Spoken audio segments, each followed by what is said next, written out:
오늘 우리에게 주시는 하나님의 말씀은 신약성경 베드로전서 1장 6절부터 12절까지의 말씀입니다. 베드로전서 1장 6절부터 12절까지의 말씀을 봉독해 드립니다.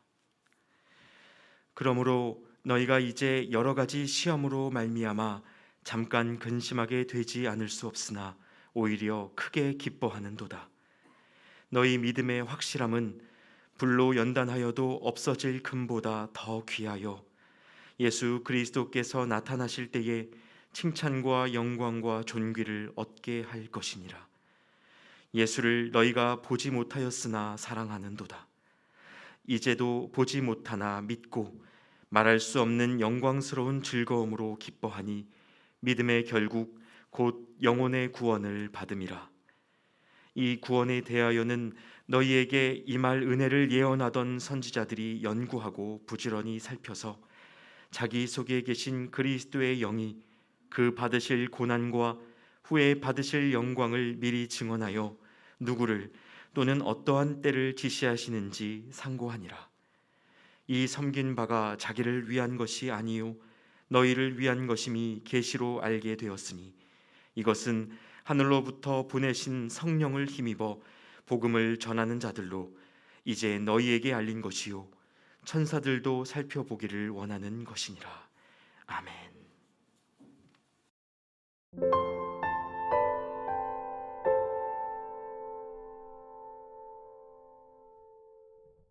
여러분 안녕하세요. 네, 반갑습니다. 가버나움에 오신 여러분들을 환영합니다. 오늘도 하나님의 크신 위로 듬뿍 받고 돌아가실 수 있기를 바랍니다.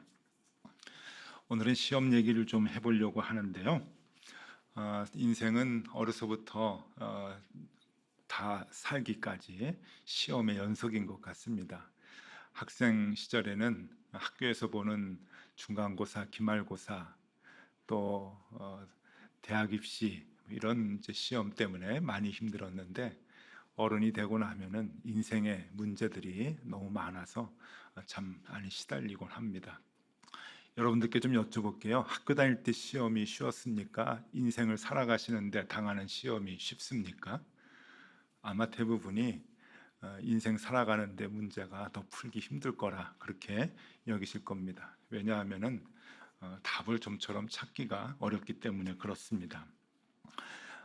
인생의 문제를 우리가 풀기 힘든 이유 중에 하나는 내가 계획하고 의도한 대로 풀리는 경우가 많지 않기 때문에 그렇습니다. 때로는 주변 사람들에 따라서 또 때로는 주변의 사건과 상황에 따라서 내가 의도했던 것과는 정반대의 결과가 나올 때가 많이 있기 때문에 그렇습니다. 도무지 예측할 수 없는 어려움들이 우리의 삶 속에 있기 때문에 인생에서 당하는 문제를 푸는 것이 가장 힘들고 어려운 시험 문제가 아닐까 하는 생각을 합니다. 성경에서 보면은 자신의 의도와는 다르게 삶이 이상하게 꼬여버린 그러한 인물들이 꽤 많이 나옵니다. 오늘 한 사람을 소개할 텐데 그 사람은 바로 다윗 왕의 아들이었던 압살롬이라고 하는 인물입니다. 이 압살롬은 우리가 잘 알듯이 다윗 왕의 왕자로, 그것도 성경에 보면은 꽤 멋진 왕자로 그렇게 살았었는데 배다른 형제인 암논이라고 하는 형 때문에 송두리째 인생이 바뀌어 버린 나락으로 떨어진 그러한 존재입니다. 자신의 유일한 혈육, 그러니까 어머니가 같은 혈육인 누이 다말이 있었는데 이 다말을 이 암논이라고 하는 다윗 왕의 첫째 아들이 겁탈을 했습니다. 그래서 그를 죽이려고 2년간 칼을 갈고 준비하다가 결국 암논을 죽이게 되죠. 그로 인해서 그는 아버지의 미움을 받아서 이제 구슬 왕에게 도망을 갑니다. 거기에서 3년간 도피 생활을 합니다. 후에는 아버지 다윗을 대적하여 반란을 일으켰다가 비참한 최후를 맞이한 인물, 그가 바로 압살롬입니다. 압살롬은 언뜻 보면은 원래 악한 인물로 생각되기도 하지만 성경을 찬찬히 보면 그러진 않습니다. 그가 불행한 삶을 살게 된 주된 이유는 주변의 못된 사람들과 환경 탓이 훨씬 더 컸다고 보여집니다. 사람은 이렇게 자신의 잘못이 없어도 얼마든지 환경에 의해서 악해질 수 있다고 보여지고, 또 환경이 사람을 악하게 몰고 갈 수가 있다고 여겨집니다. 그것은 꼭 성경만이 아니더라도 우리 주변의 삶을 보더라도 얼마든지 볼 수가 있습니다. 그런데 여러분, 혹시 이런 거 생각해 보셨습니까? 압살롬은 그 아버지 다윗과 너무나도 똑같은 길을 걸었던 사람입니다. 정말 어쩌면 이렇게 같을 수가 있을까라고 생각을 할 정도로 압살롬은 아버지 다윗과 비슷한 인생의 여정을 걸었습니다. 압살롬은 앞서서도 말씀드렸듯이 그술 왕에게 도망가서 3년을 지내게 됩니다. 그리고 반란을 일으켜서 전쟁을 일으키게 되죠. 다윗 왕도 마찬가지입니다. 블레셋으로 도망가서 1년 4개월 동안 도피 생활을 했었고, 또 가드 왕 아기스라고 하는 왕 앞에 가서는 수염에 침을 흘리면서 미친 척하여서 생명을 부지했던 그러한 경험도 갖고 있었던 사람입니다. 인생에 굴곡이 많았죠. 롤러코스터를 타는 것 같은 그러한 삶을 살았는데, 부전자전이라고 할까, 이 다윗의 삶이 압살롬의 삶과 그렇게 똑같을 수가 없습니다. 다윗과 압살롬뿐이겠습니까? 우리도 마찬가지죠. 롤러코스터를 타는 것과 같은 그러한 일들이 언제든지 우리에게 일어날 수가 있고, 또 내 의도와는 다르게, 의지와는 다르게 주변의 사람들 때문에, 또 상황들 때문에 얼마든지 우리도 악해질 수 있고, 또 위기의 순간을 맞이할 수도 있습니다. 자, 다윗과 압살롬은 똑같은 인생의 문제, 풀기 힘든 인생의 문제를 얻게 되었는데, 그때 그들이 썼던 답안지는 사뭇 다릅니다. 이것이 중요합니다. 압살롬은 자신의 힘과 능력을 고집하다가 결국 비참한 최후를 맞이했던 반면에, 다윗의 답안지는 반대였습니다. 다윗은 위기의 순간에 더 빛이 났던 사람인데, 그것은 답을 잘 썼기 때문입니다. 그 답은 하나님 앞에 바짝 엎드린 것이었습니다. 정답이었죠. 그 답을 하나님 앞에서, 이 시험 문제 앞에서 썼던 것입니다. 사무엘하 12장 16절에 대표적인 모습이 나오는데 이렇습니다. 다윗이 그 아이를 위하여 하나님께 간구하되, 죽어가는 아들을 위해서 기도할 때입니다. 다윗이 금식하고 안에 들어가서 밤새도록 땅에 엎드렸으니, 엎드렸다. 이것이 다윗이 썼던 답안지이죠. 엎드렸습니다. 이 엎드렸다고 하는 데는 두 가지 의미가 있습니다. 첫 번째 의미가 뭔가 하면은 삶의 주권이 하나님께 있음을 고백하는 것입니다. 이 의미는 일반적 개념입니다. 그러니까 엎드렸다, 누구 앞에 엎드렸다라고 하면은 나의 삶의 주권이 당신에게 있습니다라고 하는 표현이 되겠죠. 예를 들어서 한 나라와 한 나라가 전쟁을 했을 때 한 나라는 승리하고 한 나라는 패배를 했습니다. 패배한 국가의 왕이 승리를 한 국가의 왕 앞에서 엎드리게 되죠. 생사여탈권을 쥔 그 존재 앞에 엎드리는 것, 그것이 바로 엎드린다라고 하는 표현입니다. 우리가 하나님 앞에 엎드린다고 할 때는 바로 그 고백이 들어가 있는 거죠. 나의 생사여탈은 그 권한을 하나님께서 갖고 계십니다라고 하는 그 고백의 행위가 엎드린다라고 하는 것에 나타나는 것입니다. 이것이 중요한 개념, 첫 번째 개념이고요. 또 하나의 개념이 있습니다. 엎드린다라고 하는 것은, 이것은 일반적인 개념이 아니고 히브리 사람들이 많이 갖고 있는 생각인데, 그것은 나는 죽었다라고 하는 뜻입니다. 죽었다. 히브리 사람들은 죽은 것과 엎드린 것을 같은 단어로 쓰고 있습니다. 같은 개념으로 쓰고 있죠. 그래서 여러분, 좀 의미 있게 구약 성경을 보면은 구약의 많은 인물들이 전쟁을 하면서 죽게 되는 상황들이 많이 나오는데, 사울 왕도 죽고 압살롬도 죽고 다 죽는데, 이 죽는다는 표현을 성경은 엎드려졌다라고 표현을 하고 있습니다. 그가 엎드려지매 하면 이제 죽었다는 얘기죠. 그러니까 히브리 사람들의 이 언어의 개념입니다. 엎드려졌다라고 하는 것은 죽는다라고 하는 것이죠. 여러분, 죽는다는 게 무엇일까요? 뭐 생물학적으로는 호흡이 끊기고 맥박이 끊기고 다 이렇게 활동이 이제 신진대사가 다 끊기는 것을 얘기할 수도 있겠지만, 이 죽는다라고 하는 개념에는 자기의 의도와 자기의 마음을 내려놓는다라고 하는 개념이 있습니다. 내 의도, 내 의지, 이것이 사라지는 것, 그게 죽는 거죠. 살아있으나 죽었다라고 하는 것은 생각이 없다고 하는 의미입니다. 생각이 없어지는 게, 하나님 앞에서 생각이 없어지는 게 중요한데, 그 이유는 내 생각과 내 의지가 없어져야 그때 비로소 하나님의 마음이 들어올 수 있기 때문에 그렇습니다. 그래서 바울은 빌립보서 2장 5절에서 이렇게 얘기를 하죠. 너희 안에 이 마음을 품으라. 곧 예수 그리스도의 마음이니. 이게 중요하다고 하는 거예요. 예수 그리스도의 마음, 즉 하나님의 마음이 내 안에 자리 잡기 위해서는 선행 조건이 필요한데, 그것은 나의 의지와 나의 생각을 죽이는 겁니다. 이것을 히브리 사람들은 엎드려졌다라고 그렇게 표현합니다. 자, 다윗과 압살롬이 받았던 시험 문제, 정말 풀기 힘든 인생의 시험 문제, 죽을 것 같은 시험 문제, 두 사람의 답안지는 달랐습니다. 압살롬은 자기가 배운 대로, 자기의 경험대로, 자기의 힘으로 답안지를 써내려가다가 결국 죽게 되었고, 다윗은 하나님 앞에 바짝 엎드렸습니다. 생사 여탈권이 당신에게 있습니다. 그리고 나는 내 의지와 마음을 포기합니다. 하나님의 마음을 품겠습니다. 그럴 때 하나님께서 살려주셨습니다. 시험의 답안지는 그래서 필요합니다. 누구에게나 시험은 똑같습니다. 우리가 전국 모의고사를 보면은 시험 문제는 전국 학생들에게 똑같이 제시가 됩니다. 그러나 답안지는 쓰는 사람에 따라 다르게 되겠죠. 여러분, 우리가 시험 볼 때 선물을 아이들에게 주는데 주로 뭘 주죠?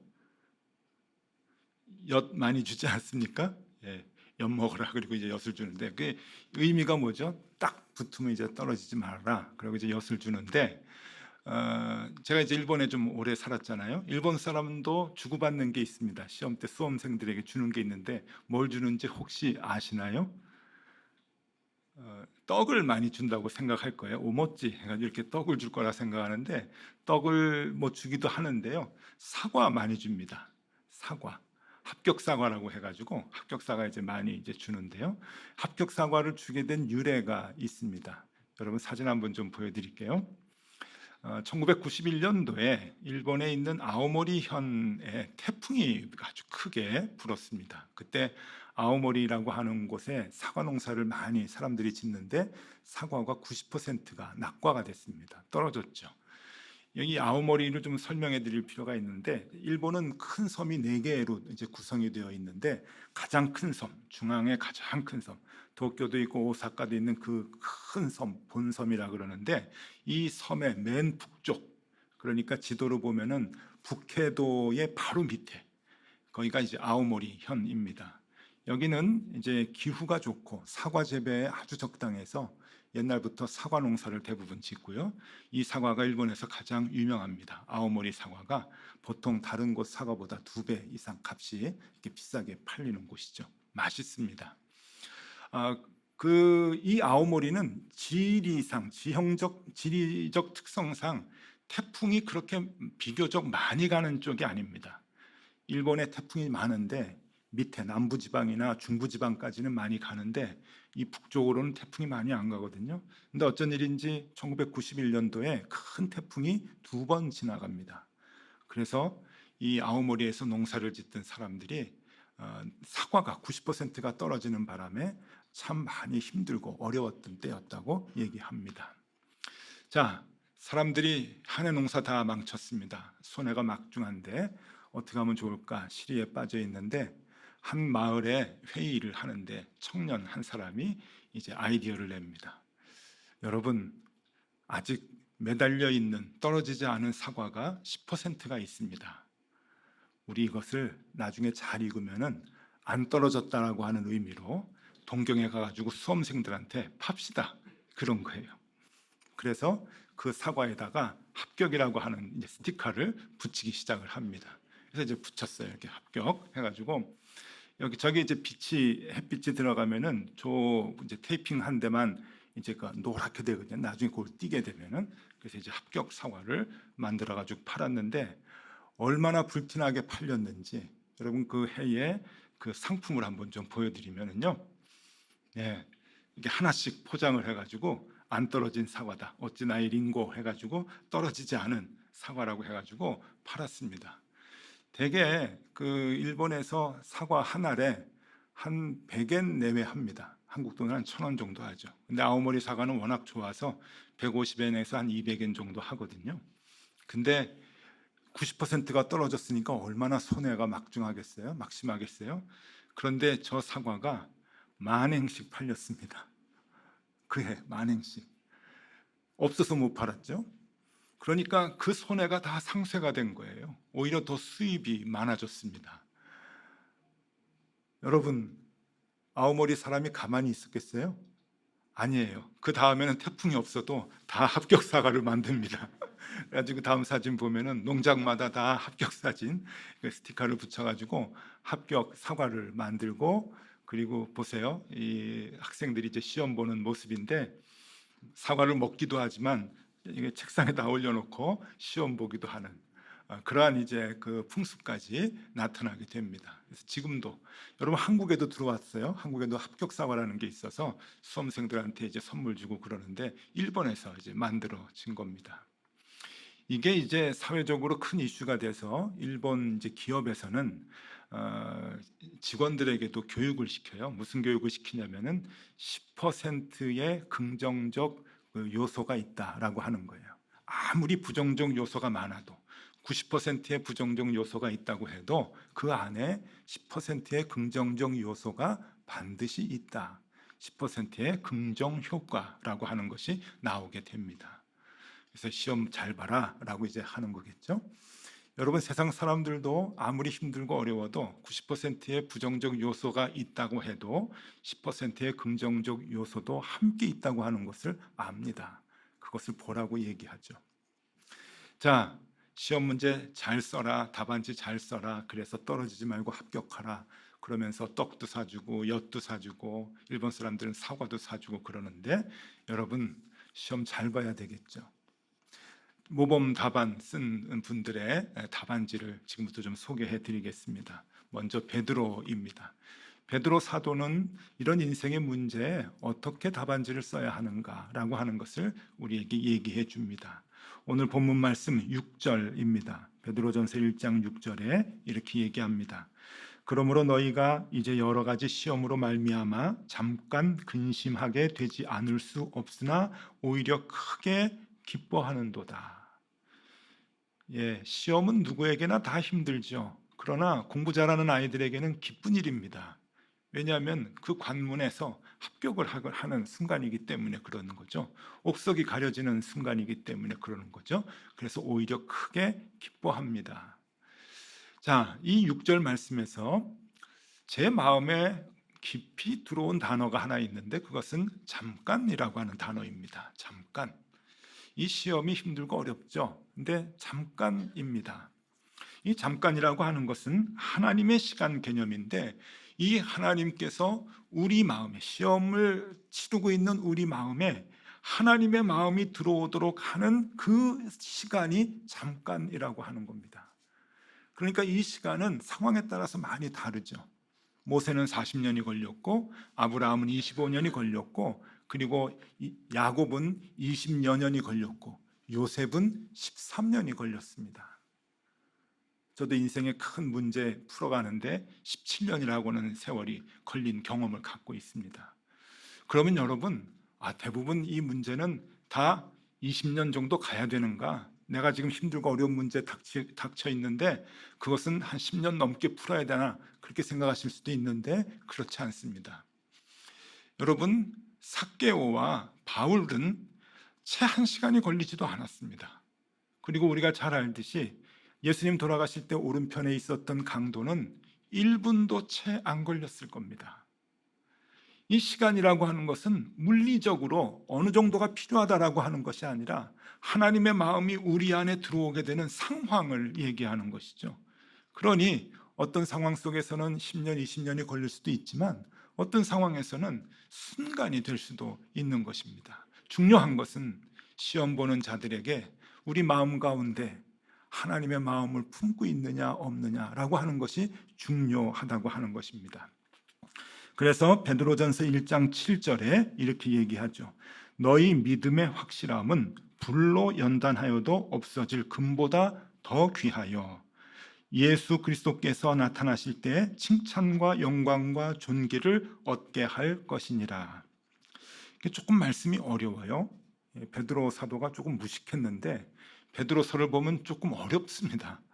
나중에 좀 이렇게 예수 믿고 유식해졌는지 굉장히 어렵게 이렇게 썼는데, 여기 보면은 너희 믿음의 확실함은 불로 연단하여도 없어질 금보다 더 귀하여. 이 금이 얼마나 귀합니까? 그 금을 만들기 위해서는 불로 연단을 해서 금을 만들지 않습니까? 그 귀한 금. 불로 연단하기 위해서는 여러분 용광로에도 넣어야 되고 또 불로 달궈야 되고 고통이 있다고 하는 거예요. 옥석을 가리기 위해서는 망치와 정으로 돌을 깨야 되는 거죠. 그런 아픔과 고통이 있을 때 그 순수한 옥이 나오고 그리고 정금이 나오게 되는데, 그래서 그 귀한 정금을 우리가 얻게 되는데, 하나님 말씀은 이거예요. 오늘 베드로가 얘기해 주는 것은 당신들은 더 귀합니다. 우리들은 더 귀한 존재입니다. 순금보다 더 귀한 존재인데 그 더 귀한 존재이기 때문에 우리가 어떻게 해야 되느냐? 예수 그리스도의 마음을 우리가 품을 때, 그 예수 그리스도의 마음을 품을 때 하나님께서 그 문제 속에서 우리에게 찾고자 하는 그 답을 보여주신다라고 하는 것이죠. 베드로전서 1장 11절에 이렇게 말씀합니다. 자기 속에 계신 그리스도의 영이 그 받으실 고난과 후에 받으실 영광을 미리 증언하여 누구도 또는 어떠한 때를 지시하시는지 상고하니라. 예수 그리스도의 영이 우리 안에 있으면 이게 무슨 일인지, 우리가 어디로 가는 건지, 이게 어떤 상황인지 그 의미를 비로소 깨닫게 된다라고 하는 거죠. 우리 안에 예수 그리스도의 마음을 품으면, 하나님의 마음이 우리 안에 들어오면 우리가 삶의 어려운 문제들을 제대로 보고 풀어낼 수 있다라고 하는 것이 베드로의 답안지입니다. 우리에게 알려주는 거죠. 여러분 시험 볼 때 쪽집게 과외하잖아요. 이 과외 선생님입니다. 인생의 문제에 부닥쳤을 때 베드로가 우리에게 알려주는 거예요. 예수 그리스도의 마음을 품어라. 그의 영이 우리 안에 있으면 이 고난이 어떤 의미인지, 앞으로 우리가 어디로 가야 되는지 알게 해주신다라고 하는 겁니다. 그래서 욥은 이렇게 얘기하죠. 욥기 23장 10절에 그러나 내가 가는 길을 그가 아시나니 그가 나를 단련하신 후에는 내가 순금같이 되어 나오리라. 이건 욥의 답안지입니다. 욥의 답안지. 그가 나를 단련하신 후에, 지금 이 고난과 고통과 아픔이 나에게 있지만 순금으로 되어가는 과정이다 라고 하는 욥의 답안지입니다.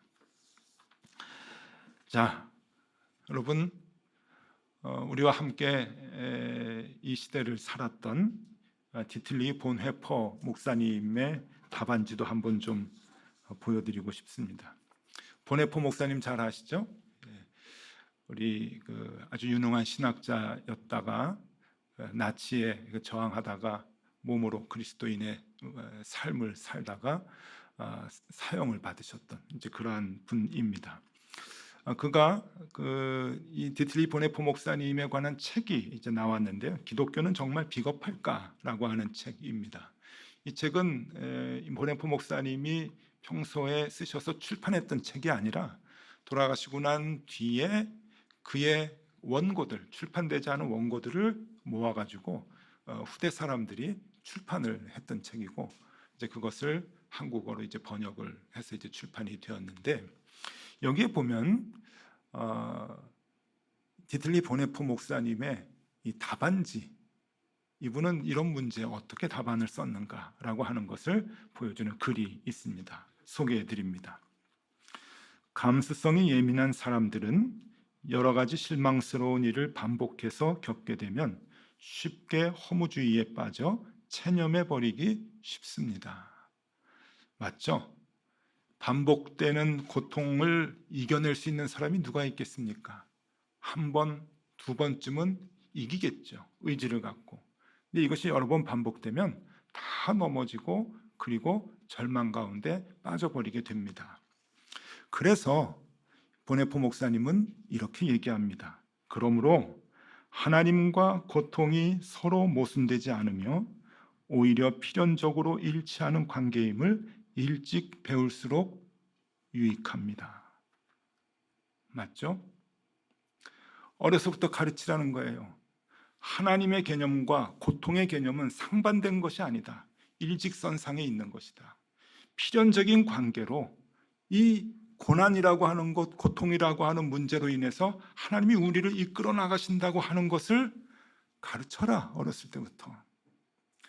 여러분, 선행학습은 이런 걸 해야 선행학습입니다. 학교에서 배우는 것보다 먼저 진도를 따라가라고 먼저 가르치는 것이 선행학습이 아니고, 정말 필요한 선행학습은 아이 때부터 고통과 이 하나님의 개념은 상반되지 않고 같은 것이다라고 하는 것을 가르쳐주는 선행학습을 해야 되는 거예요. 그래야 여러분, 예수 믿는 사람이나 예수 믿지 않는 사람이나 인생에서 겪는 삶의 문제는 다 똑같습니다. 시험 문제는 하나님을 믿는 사람이라고 문제가 없는 게 아니잖아요. 다 똑같은 시험지의 문제를 받아드는데 선행학습을 하면은 어렵지 않잖아요. 내 안에 하나님의 마음을 품으면 하나님께서 길을 보여주시는데, 하나님께서 그 길을 가라고 열어주신 그 부분이 보이는데, 그래서 일찍 배울수록 유익합니다. 계속해서 디틀리 보네프 목사님은 이렇게 말합니다. 하나님은 행복보다 고통과 더 가까이 계시는 분입니다. 고통과 가까이 하시는 하나님을 만나게 되면 우리는 비로소 평화와 안식을 얻으며 강하고 용기 있는 마음을 갖게 됩니다. 그렇죠? 고통이 아니라고 하는 것을 비로소 알게 되는 거예요. 하나님의 마음을 품으니 하나님이 계획하시고 열어놓으신 그 좁은 틈을 보는 거예요. 하나님의 마음이 없으면 그걸 보지 못해서 두려워하고 절망 가운데 있지만, 조급해하지만, 답답해하지만, 하나님의 마음이 있으면 그렇지 않습니다. 하나님의 계획을 볼 수 있는 그 여유가 생기는 거죠. 그 시각이 열려지게 되니까 그렇습니다. 여러분, 이것을 예레미야 선지자는 이렇게 답안지를 씁니다. 같은 말, 다른 뜻, 같은 의미. 다른 말, 같은 의미. 예. 표현은 다르지만 의미가 같은 답안지를 예레미야 선지자는 이렇게 써주고 있습니다. 예레미야애가 3장 19절에서 23절의 말씀입니다. 내 고초와 재난 곧 쑥과 담즙을 기억하소서. 얼마나 힘들었는지 고초와 재난, 쑥과 담즙이라고 얘기합니다. 내 마음이 그것을 기억하고 내가 낙심이 되오나 그것을 내가 내 마음에 담아두었더니 그것이 오히려 나의 소망이 되었사옴은 여호와의 인자와 긍휼이 무궁하심으로 우리가 진멸되지 아니함이니이다. 올해 들어서 계속 반복적으로 여러분들에게 말씀드리죠. 하나님의 마음은 인자와 긍휼이다. 그 인자와 긍휼의 마음을 우리에게 주시니 우리가 낙심 가운데 소망의 길을 본다고 하는 내용이죠. 그래서 마지막 절, 이것들이 아침마다 새로우니 주의 성실하심이 크시도소이다. 예레미야 선지자의 답안지입니다. 여러분, 똑같은 시험 문제를 받아들고 계시는 여러분, 어떻게 하시겠습니까? 시험이 너무 어렵습니다. 인생의 장벽이 너무 높아서 앞으로 갈 수도 없고 옆길도 막히고 지나왔던 길도 돌아갈 수 없을 정도로 막혀 있는 상황에 여러분 어떻게 하시겠습니까? 오늘 조금 죄송한 말씀을 드립니다. 잘 될 겁니다. 하나님이 확 문제를 없애주시고 또 바꿔주셔서 반전을 일으켜 주실 겁니다 라고 하는 말씀을 드리지 못합니다. 대신 더 정답을 드립니다. 힘들어도, 받아들이기 어려워도 여러분, 이것이 정답입니다. 삶의 높은 문제에 부딪혀서 걸음을 더 나아갈 수 없는 힘든 상황에 있을 때 여러분, 두 가지를 하셔야 됩니다. 첫 번째, 걸으려 하지 말고 엎어지십시오. 엎드리십시오. 이게 답입니다. 두 번째, 살려고 발버둥 치지 마시고 여러분들을 죽이십시오. 이게 답입니다. 이것 말고는 답이 없습니다. 이겨낼 답이 없습니다. 그러나 이 잠깐의 고통이 우리에게 소망이 된다고 하는 것을 믿으셔야 됩니다. 왜? 우리가 엎어져 있을 때, 우리가 나를 죽이고 있을 때 하나님께서 하나님의 마음을 우리 가운데 채워주셔서 우리가 나가야 할 길을 보여주시기 때문입니다. 아니, 이미 있었는데 비로소 볼 수 있게 되기 때문에 그렇습니다.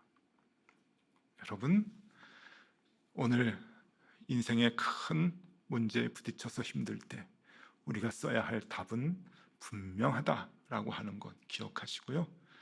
꼼짝없이 담에 부딪혔을 때 걸으려고 하지 말고 엎어지자, 살려고 발버둥 치지 말고 죽자. 그 마음으로 하나님 앞에 서면 반드시 새로운 생명을 얻게 될 것입니다.